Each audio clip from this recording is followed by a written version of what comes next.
திருப்பூரில் தற்போது நிலவி வரும் கடுமையான வறட்சியின் காரணமா தொழில்துறையினருக்கு தண்ணீர் வழங்குறத மாவட்ட நிர்வாகம் நிறுத்தியிருக்கு. இதனால மழை நீரின்றி பின்னலாடை துறை முடங்கும் அபாயமும் ஏற்பட்டிருக்கு. இது குறித்த ஒரு செய்தி தொகுப்பு.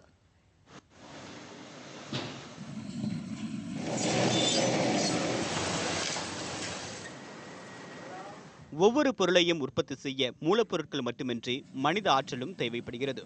ஒவ்வொரு பொருள் தயாரிப்பிலும் மறைமுகமாக நீர் பயன்படுத்தப்படுகிறது. இந்த மறைநீர் பயன்பாட்டை கணக்கிடவே மறைநீர் மேலாண்மை தொடங்கப்பட்டது. இந்த அளவீட்டு முறை குறித்த விழிப்புணர்வு பொதுமக்களிடையே குறைவாகவே உள்ளது. தற்போது நிலவி வரும் வறட்சியால் தொழில் நகரமான திருப்பூரில் 15 நாட்களுக்கு ஒரு முறையே குடிநீர் விநியோகிக்கப்படுகிறது. பின்னலாடை நிறுவனங்களுக்கு காவிரியிலிருந்து பெறப்படும் நீரே விநியோகம் செய்யப்பட்டு வந்தது. தற்போது காவிரியில் நீர் வற்றிய நிலையில் அதிலிருந்து தண்ணீர் எடுக்க முடியாத நிலையும் ஏற்பட்டுள்ளது. 3 கூட்டு குடிநீர் திட்டங்கள் இருந்த போதும் பொதுமக்களுக்கு விநியோகிக்க போதுமான நீர் இல்லாததால் பின்னலாடை நிறுவனங்களுக்கு வழங்கப்பட்ட நீரை முற்றிலுமாக நிறுத்த மாவட்ட நிர்வாகம் உத்தரவிட்டுள்ளது. இதன் காரணமாக கோடை காலத்தை கணக்கிட்டு பெறப்பட்ட ஆர்டர்களை முடிப்பதில் பிரச்சனை ஏற்பட்டுள்ளது. முழுவதுமாக இப்போ இண்டஸ்ட்ரிக்கு கடந்த 10 நாட்களாக தண்ணீர் தரவில்லை. இதே நிலை நீடித்தால் நம்முடைய சாயமேற்றும் மற்றும் சலவை தொழில் அனைத்தும் பாதிக்கப்பட்டு அடுத்த 10-15 நாட்களில் தொழில் நிற்கும் அபாயம் உள்ளது.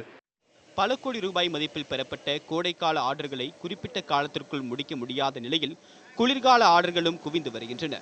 இதே நிலை நீடித்தால் குளிர்கால ஆர்டர்களும் பின்னலாடை துறையில் போட்டி நாடுகளான சீனா, பங்களாதேஷ், பாகிஸ்தான் போன்ற நாடுகளுக்கு செல்லும் அபாயமான சூழல் ஏற்பட்டுள்ளது. தண்ணி வர்றதில்லை.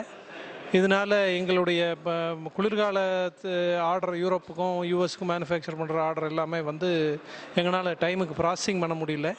இதனால் டையிங் ஃபேக்ட்ரிஸு மேற்கொண்டு சப்சிக்வெண்ட்டாக கார்மெண்ட் ஃபேக்ட்ரிஸ் எல்லாம் ஸ்லோவாக செயலிழக்கக்கூடிய சூழ்நிலை ஏற்படுறதனுடைய ஆரம்பமாக நாங்கள் இதை பார்க்குறோம். இதற்கு உண்டான முயற்சிகளை எங்கள் அசோசியேஷன் மூலமாக நிறைய எடுத்துகிட்ருக்குறோம். கவர்மெண்ட்கிட்டையும் நிறைய ரெப்ரசன்ட் பண்ணியிருக்கிறோம்.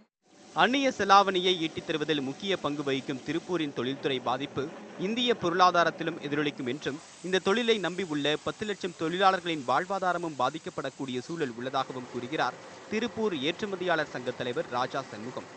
இண்டஸ்ட்ரிக்கு தண்ணி இல்லை அப்படின்னா எங்களால் அந்த டையிங் ப்ராசஸ் எதுவுமே நாங்கள் உரிய டைமில் எங்களால் கம்ப்ளீட் பண்ண முடியாத ஒரு நிலைக்கு தள்ளப்படுவோம்.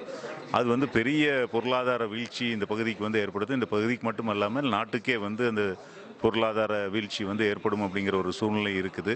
ஸோ இதனால் மாநில அரசாங்கமும் மத்திய அரசாங்கமும் இதுக்கு உடனடியாக தீர்வு தரக்கூடிய வகையில் அவங்க நடவடிக்கை எடுக்க வேண்டும்.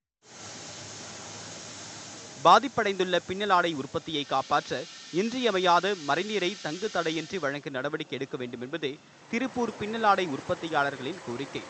தொழில்துறையினர் தொழில் செய்வதற்கும் தங்களது பொருட்களை உற்பத்தி செய்வதற்கும் மழைநீர் எனப்படும் நீரானது நிச்சயம் தேவைப்படுகிறது. அந்த நீரை திருப்பூர் மாவட்ட நிர்வாகம் தங்களுக்கு ஏற்படுத்தி தர வேண்டும் என்பது தொழில்துறையினரின் கோரிக்கையாக உள்ளது. நியூஸ் 18 தமிழ்நாடு தொலைக்காட்சிக்காக திருப்பூரிலிருந்து பாலாஜி பாஸ்கர்.